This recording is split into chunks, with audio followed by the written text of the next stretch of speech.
Hi everyone and welcome to another video. Today I am talking about 5 books that blew my mind. And the reason why I wanted to talk about this is because I was recently thinking about books that I've read in the past and my initial thought about how I would feel about them and how I felt about them afterwards. And I have 5 books with me here that I'm going to talk about that really did blow my mind in the sense that when I was going into it, it was not what I expected and it actually became one of my favourite books. And they each also have a story behind them, so I'm going to be telling you about the story of when and why I read them as well. So let's just crack on with the video. And by the way, I hope you like the new backdrop. I think I finally found what I'll be doing with my backdrop. So thumbs up if you enjoy. So the first book is a book which a lot of you guys who've been watching me for 4 years will know about already, and that is The Witches of the Glass Castle by Gabriella Lepore. Now back when I started BookTube, there's a story to me reading this book, and that is I went into a charity shop in my town and I found it on the shelves. It was under a different cover with a different publisher, and I picked it up and I read it that day and I was so blown away because I at the time loved any books about witches and witchcraft. So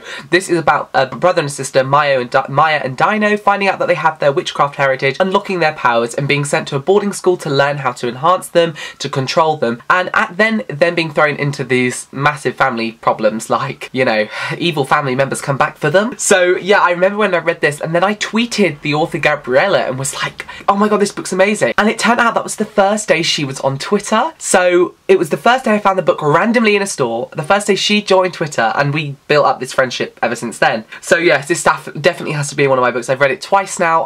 Twice or 3 times. I love this series. It's so The Secret Circle Charmed-esque, and it's also free to download on Kindle this weekend only from today, Friday, until Sunday, and apart from that it's normally 99 cents. So if you like the sound of it, go get it whilst it's cheap on Kindle. But yeah, The Witches of Glass Castle, so good and part of a completed duology, and I just love Gabriella Lepore, and this will forever be my favourite book about witches, so go and check it out. Next is Shadow and Bone by Leigh Bardugo. This is another book which I read right at the beginning of my booktube journey, and you can actually go and find my review on it. And I just remember reading this book, and I think I read it the first time and I reread it, and it was the reread which got me really in love with this world. Now ever since then I really respect Leigh Bardugo as an author, as a person, and she is one of the most supportive and sweetest authors I know, and to have somebody I look up to being so supportive and incredible is just wonderful. But I will always support Leigh Bardugo. She's like an auto-buy author for me. But for those who don't know what this series is, it's loosely Russian based, set in a world of Ravka with people who are called the Grisha. They can control different things like elements or death and life, and it's about our main girl finding out that she is a sun summoner and the only one of her kind, and it's up to her to kind of battle the darkness which is seeping into the world. It's such a fantastic trilogy. I absolutely love the universe of the Grisha, so for those who haven't read this, you should definitely read it. For me, I love it. And a little story about this one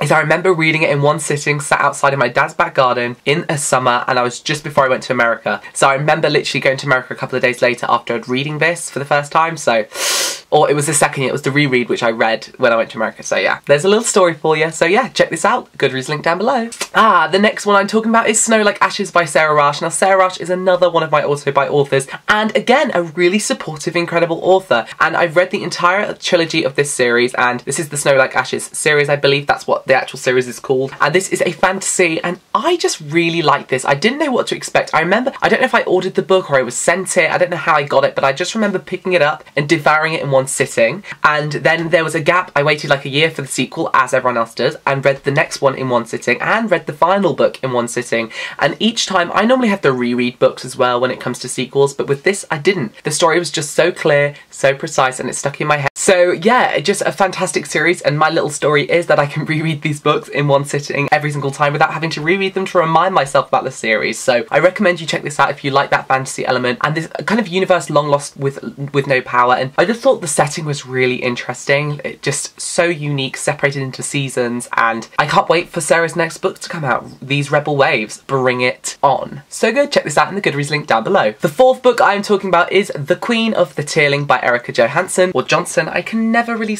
Johansson.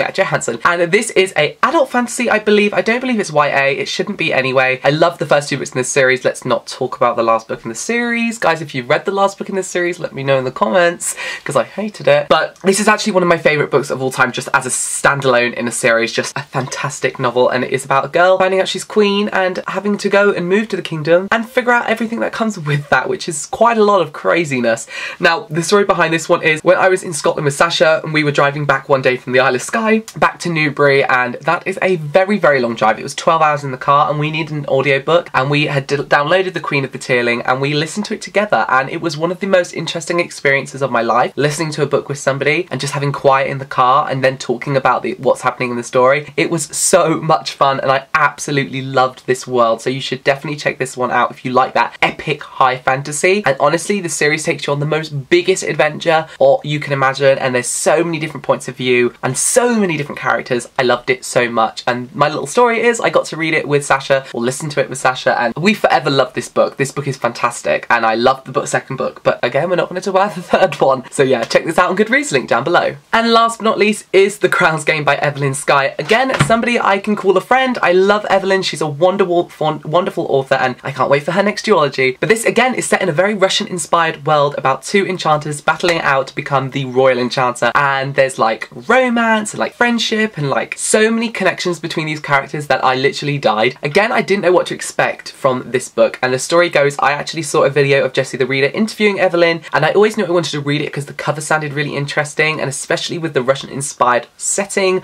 I was definitely down because, again, love the Grecian universe. And I just remember picking this one up. I went and sat at a cafe shop in Oxford, and it was outside. I sat down outside. There was no seats inside. There was just like 2 tables outside. It was like a to-go coffee shop, and I remember sat there and I read it, and I remember seeing my boyfriend's mum and being like, oh my god, this is the best book I've ever read. And I was so obsessed with this series to the point where I then reached out to Evelyn and was just ridiculously blown away. So this had to be a part of this story. I absolutely love this world, and if there could have been like 4 more books in this series, I would have been happy, but I can deal with 2. 2's good enough for me. But yeah, The Crown's Game by Evelyn Skye, I absolutely love it. If you like that romance and mystery and fantasy, you should definitely check this out. It is so phenomenal. The setting, the characters, the magic, everything was so detailed, and I just love it. I'll forever love it. Forever. Go check it out on Goodreads. So there you have it there, all the books I'm going to be talking about in my 5 books that blew my mind video. Don't forget to go and check out The Witches of Glass Castle whilst it's on free for Kindle, and apart from that, I will see you all again very soon for another video, and yeah, see you later. Bye bye!